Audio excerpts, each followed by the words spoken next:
ಎಡ ಇಲ್ಲಿ ತಗನ ನಿಕ್ಕಡೆ ಕೊಡೆ ತೆಗಿಬೇಕು. ನಿಮ್ದೊಂದು ಆಧಾರ್ ಕಾರ್ಡ್ ತೆಗಿಸ್ ಕಡೆ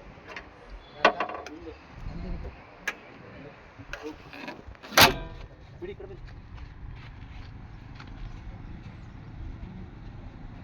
ಬಿಟ್ಟೋಗೋದೆಲ್ಲ ನಿಮ್ಗೆ ಬೇಕೇ ಬೇಕು ಆಧಾರ್ ಕಾರ್ಡ್. ಇವಾಗ ಗಾಡಿ ಯಾರು ಬೇಕಾ?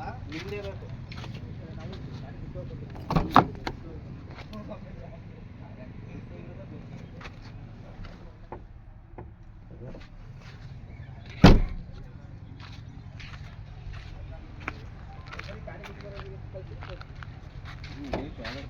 ಅದ್ರ ಬರ್ತಾನೆ ಅಲ್ಲಿ ನಿಮ್ಮ ಇದ್ರ ಶ್ರೀರಾಮರು ಎಲ್ಲಿ ಸರ್ ನಾವು ಹುಚ್ಕೊಂಡ ಮಕ್ಕಳು ಎಡಕ್ಕವು. ಅವರು ಗಾಡಿ ಇದೆ ಬಿಟ್ಟು ಬರೋಣ ಅಂದರು. ನಾವು ಗಾಡಿ